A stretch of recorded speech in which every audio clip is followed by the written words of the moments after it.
Hi, this is Nicole Stanley, and it's real and it's raw. Today we're talking about how to use doTERRA therapeutic grade essential oils to support body systems. And the oil today that I'd like to feature is Roman chamomile. Roman chamomile is an oil that when I was going through Lyme's disease treatment and co-infection issues, my nervous system was a mess because I had neurological Lyme's disease and anything and everything would set me off. I had a highly reactive nervous system. Sounds, lights, smells, behaviors. I mean, it just didn't take much. It felt pretty neurotic to be me. And it probably looked pretty neurotic to be around me.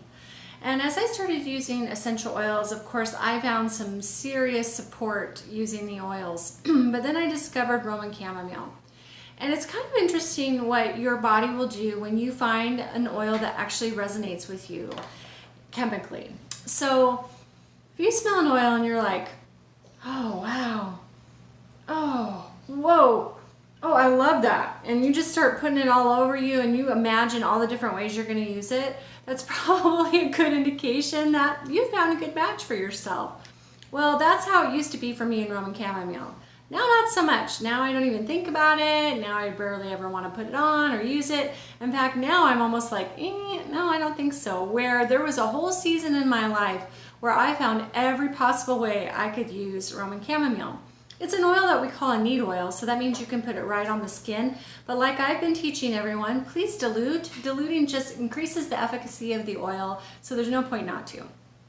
Anyway, I would diffuse it before I went to bed, which I used to tell people, you know that scene on Wizard of Oz where they go through the poppy fields and they start falling asleep? Yeah, that is exactly what Roman chamomile did for me. I would get the diffuser on, I'd get in my bed, I'd lay down, I'd literally hit my head on the pillow, take a couple deep breaths, and I was out for the night. So Roman chamomile was a really good match for my chemistry for quite a while.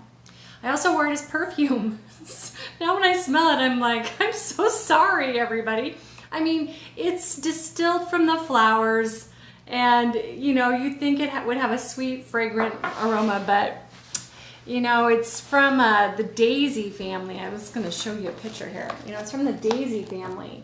So if you've ever smelled daisies, they're not like the flowers you just want to have in your house to make your house smell good. So anyway, I thought it smelled great. So I would dilute it with coconut oil. I'd wear it over my heart, and back of my head, my wrists, my feet, and I just thought it was wonderful. Sometimes I'd mix it with elevation. And I was trying to see what they say it blends well with. Lavender, rose, geranium, and clary sage are the top picks for blending with Roman chamomile, but I used to blend it with a blend called Elevation, and so I'm sure I look back now and I think, oh my goodness, I don't know if that was a good smell to everyone else or not, but it sure was to me, and my nervous system really appreciated it. So as you gather, the body system that's the most supported from Roman chamomile is your nervous system. And therefore, when you support the nervous system, you help with emotional balance. Also, it's a super supportive oil to the lymphatic system. And when you support the lymphatic system, you also support the skin and kidneys. So Roman chamomile does a lot of really great things. It has tons of constituents and properties that are beneficial.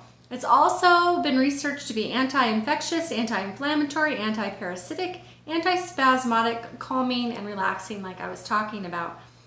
Some historical uses they have in this book that I've talked to you guys about, Modern Essentials, and I just thought I'd read it to you because I thought it was interesting. It was traditionally used by the ancient Romans to give them a clear mind and to empower them with courage for their battles. According to Roberta Wilson, chamomile was nicknamed the plant physician because it supposedly cured any ailing plant near it. I read that and I thought, I really felt like when I was using Roman chamomile, it was enhancing the different things I was using to support my body to cure itself. And I really did feel it healing me. And so I planted some Roman chamomile around some different plants. I did it only 1 year, and I'm going to try it again because I planted it and then I didn't think to pay attention and observe if it really helped other plants. So one day, that's an experiment I would like to do, is just plant my Roman chamomile around and see what the other plants think of that. I have started to observe when I garden. I watch what happens out there, and that's a whole nother video. I'll talk about how I garden, because I have some things I do that work, and they might be unconventional. So anyway, I just want to do that as an experiment. That's kind of an aside. And my dog Maximus, you're going to hear from him a lot. He's always trying to tell you what he thinks in the videos. Okay, let's see. What are some other things I think you should know? Well, you can also take it internally, and maybe not many people understand that. When you're using a therapeutic grade essential oil that's not cut with solvents, it is generally considered safe to take, as long as it doesn't say flammable on the back and it hasn't been cut with solvents. It's probably just fine for you to take it internally. But when you take it with a capsule, try to make sure that you take at least a cup of water that has about 4 ounces of water in it, and drink it with that, because you don't want to under dilute. Make sure you dilute appropriately. It just helps your body to utilize it better and not cause a stress. So it can irritate sensitive skin. So earlier I told you you can put it directly on the skin, but there are always people that are going to have a reaction that isn't typical. And so as a general rule, I just say dilute, dilute, dilute. And its blend classification is personifier. So it has a strong, strong aroma, and boy, when I smell it now, I just think, how on earth did I think that smelled so great? But for you people out there that feel a little manic, you feel like your nervous system is on edge all the time, like your kid's dancing, you can't even handle it, peripheral things bother you, chemical smells, perfume, laundry agents, cleaning products, gosh, anything that feels like an irritant to your nervous system, where you realize maybe it shouldn't be irritating you as much as it is, you might want to give Roman chamomile a try and see if it supports your system, your nervous system, as much as it did mine. Because if it does, you're going to get huge benefit and relief from that. So today it's Nicole Stanley. It's real and it's raw, and it's about Roman chamomile and how you can use it to support your nervous system, for emotional balance also, and to support the lymphatic system and the skin and kidneys. All right, have a great day. Bye-bye.